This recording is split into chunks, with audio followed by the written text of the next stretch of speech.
And here we are back at Sunset Beach, the Vans World Cup of Surfing, second jewel of the Vans Triple Crown Surfing. Kite Guerrero along with Ross Williams. We got Willian, Cardoso, Jack Robinson, Finn McGill, and Taumata Puhetini out in the water. Brazilian, Australian, Hawaiian, and Tahitian rounding it up. And here we got Finn McGill up and riding.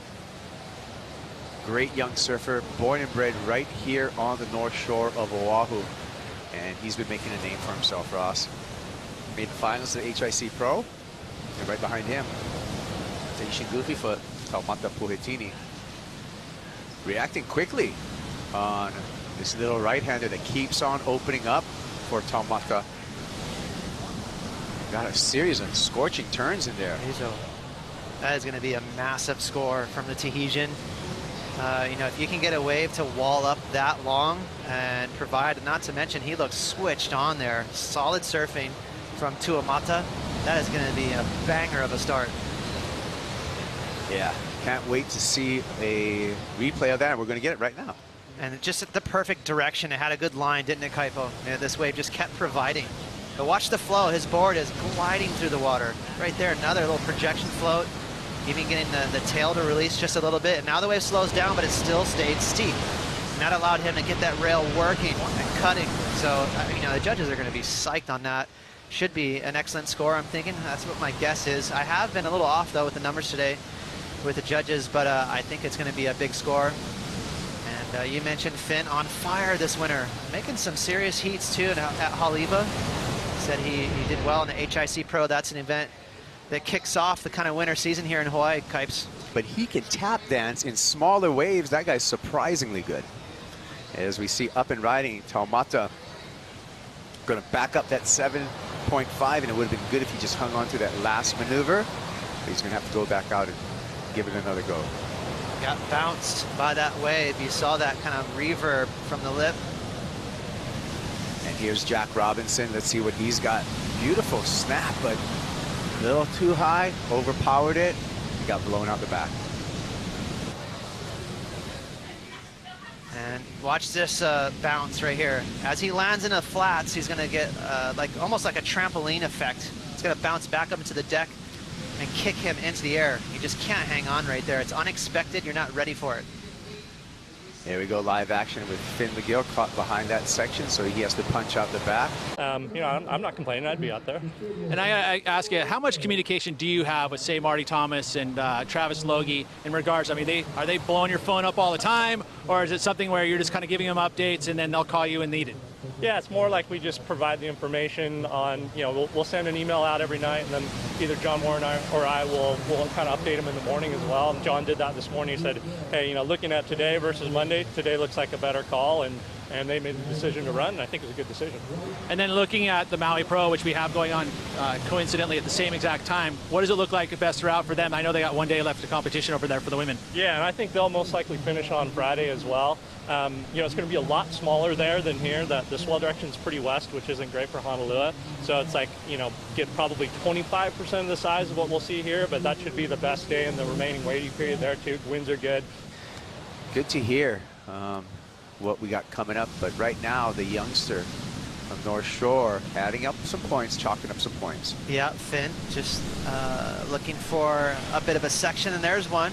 He ripped into a decent cutback, but you can see that wave straight back into the channel, so he's still going to be searching. He's just got a couple of marginal scores, and I know all the Aussie boys over there, the golf geeks, they love it. Here we go. It's been unusual today. We've seen a couple of lefts being surfed, and we're just going to add that to the list for a backhand lipper for Willian Cardoso. Gromitz is, you know, surf big, have a bigger board. It allows you to land big floaters, but it looks like he switched it up to shorter board. So let's see if that pays off for Finn.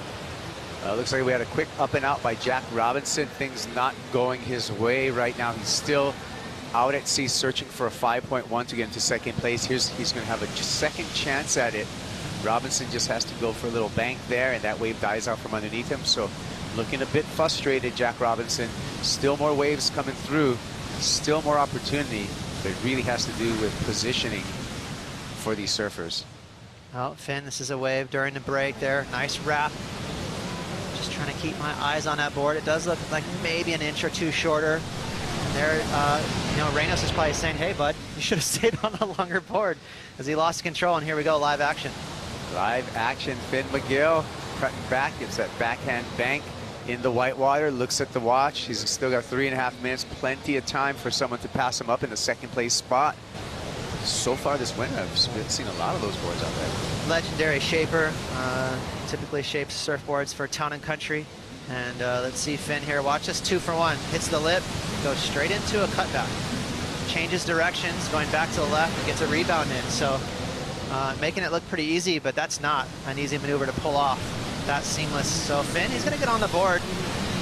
He's been grinding in his heat, no real big scores, just a lot of 3s and 4s. And this is gonna be a better version of a backup score for Taumata Kaipo. So he's cruising. You know, he should be feeling pretty comfortable at this point. 4.17 for this wave that we're seeing being ridden by Puhetini, Taumata from Tahiti, and that's a great backup. He opened up with a 7.5. As you mentioned, Willian Cardoso, you know, he's had a lot of success on a big stage. And then one last wave here. In the barrel, comes out. Wait a minute, little warble right there. Got to get through the whitewater. What's the score? He needs a 5.1. Was that a 5.1 worth of a barrel? Well, he was creeping all the way up the point at the top at Boneyards, and he did get a little shampoo there. So I don't know about you, Kaipo, but I'd like to see a replay and just see how proper this little barrel is. A couple little weaves to get some speed up. Bit of a shampoo, though. You saw how that wave kind of clinched around him. It wasn't a wide open barrel, so I don't think he's going to get that 5. Well, 2.53, and it is not enough. So it looks like the Tahitian competitor, Taumata Puhetini, as well as Finn McGill, coming back. We'll be back with more Chris Cote and Peter Mill coming up.